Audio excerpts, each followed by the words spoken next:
आज का हमारा टॉपिक है परमिटिविटी। देखो परमिटिविटी क्या होती है, इलेक्ट्रिक चार्जेस होते हैं ना। देखो जैसे कि मान लो कोई भी एक चार्ज है, दो चार्जेस के बीच में एक उनकी फील्ड बन जाती है। जैसे इनका पहले एक एग्जांपल देख लेते हैं, उसके बाद परमिटिविटी समझेंगे। देखो जैसे मान लो यहाँ पे हमारे पास चार्ज है, एक ही हमारे पास क्यू पॉजिटिव चार्ज है मान लेते हैं, और एक क्यू नेगेटिव चार्ज है, इस तरीके से। अब इनके बीच में क्या होगा, इनके बीच में हमें पता है यहाँ पे ना अट्रैक्शन होगी, यहाँ पे अट्रैक्शन होगी।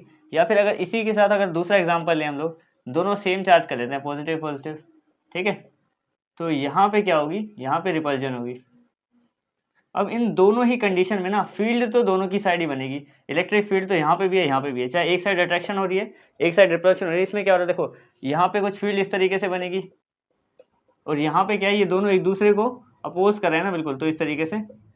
अब इसमें क्या होगा, फील्ड तो दोनों जगह क्रिएट होती है, ठीक है। अब परमिटिविटी क्या होती है, परमिटिविटी बेसिकली एक चीज है, it affect the propagation of electric field. अब इसका मतलब क्या है, मतलब परमिटिविटी एक ऐसी चीज है जो फील्ड की प्रोपेगेशन को कम करती है, यानी जो फील्ड सही तरीके से काम कर रही है। जैसे कि अट्रैक्शन हो रही है, मान लो दोनों एक दूसरे की तरफ आगे बढ़ रहे हैं, ठीक है। अगर परमिटिविटी होगी कम, ठीक है, परमिटिविटी बहुत कम है, तो ये जिस तरीके से मान लो अट्रैक्शन हो रही है या रिपल्जन हो रही है या फिर जो भी इलेक्ट्रिक फील्ड का काम है वो सही तरीके से चलेगा। लेकिन अगर मान लो कहीं पे ये परमिटिविटी बहुत ज़्यादा बढ़ जाए, तब क्या होगा, ये अपने से अलग काम करेंगे। जैसे मैं तुम्हें एक एग्जांपल देता हूँ, जैसे कि परमिटिविटी है, एप्सिलॉन लगाते हैं इसके लिए हम। जैसे मान लो यहाँ पे एप्सिलॉन नोट लगाया मैंने यहाँ पे, ठीक है। ये वाली जो परमिटिविटी है ना, ये एयर के लिए यूज होती है, ये वाली, ठीक है। परमिटिविटी ऑफ एयर, अगर मान लो परमिटिविटी बढ़ गई, कहीं पे भी परमिटिविटी बढ़ गई, तो क्या होगा, जो इलेक्ट्रिक फील्ड है ना उसकी इंटेंसिटी या प्रोपेगेशन कम हो जाएगी, यानी पावर कम हो जाएगी, ठीक है। और अगर इसी की जगह पे अगर परमिटिविटी अगर ये कम हो जाए कहीं पे भी, तो इलेक्ट्रिक फील्ड सही से काम करेगी जिस तरीके से वो काम करिए, चाहे अट्रैक्शन रिपल्शन जो फील्ड है उसकी वो उसी तरीके से काम करेगी, ठीक है। और परमिटिविटी ऑफ, देखो जैसे ये एप्सिलॉन नोट, इसकी कंडीशन के हिसाब से डिपेंड करता है। जैसे एप्सिलॉन नोट लगा रखा है यहाँ पे, अगर मान लो ये किसी और मीडियम के लिए है तो उसमें हम एप्सिलॉन एम लगाते हैं। ये कोई भी मीडियम है, जैसे मान लो अगर जस्टिफाई नहीं कर रखा तो हम एप्सिलॉन एम लगा देंगे, ठीक है। और अगर मान लो ग्लास हो गया, कांच के लिए, जैसे ग्लास में अगर हमें कहीं पे इलेक्ट्रिक फील्ड शो करनी है, या फिर वाटर हो गया, इसको हम अलग से भी वैसे शो कर सकते हैं। EW लगा दिया, बस यहाँ पे नीचे छोटा सा ही वर्ड लगाना पड़ता है। नोट लगाते हैं हम एयर के लिए या फिर वैक्यूम के लिए, दोनों के लिए हम नोट लगाते हैं, एप्सिलॉन नोट। अच्छा, ये एप्सिलॉन नोट तुमने वहाँ पे देखा होगा, इसकी वैल्यू देख लेते हैं। एप्सिलॉन नोट जो होता है, देखो हमने देखा था कि एक हमारे पास फोर्स में ना यहाँ पे के था, कूलम्स लॉ की बात कर रहा हूँ मैं, R²। इसी के में ना कहीं पे के की वैल्यू थी 1/4 पाई एप्सिलॉन नोट। अब यहाँ से एप्सिलॉन नोट की हम वैल्यू भी निकाल सकते हैं। देखो एप्सिलॉन नोट की वैल्यू, एप्सिलॉन नोट को इधर भेज दो, ठीक है। तो ये किसके इक्वल आता है, ये आता है 1/4 पाई के इक्वल, ये इसकी वैल्यू है।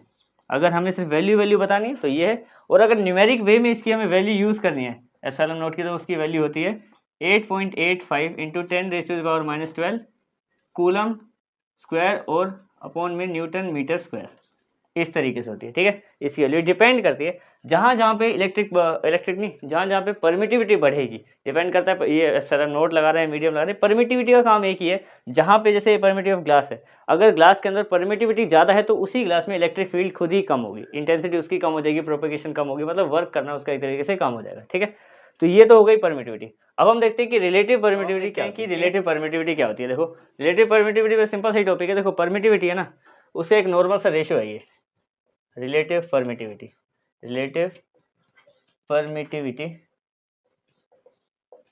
पहले इसकी डेफिनेशन देख लेते हैं। It is the ratio of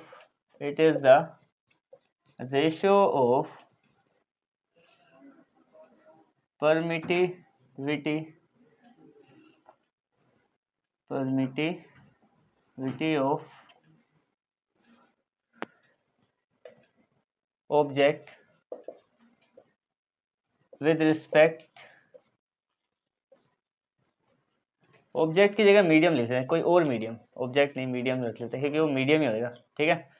with respect to permittivity of vacuum, ये है इसकी डेफिनेशन।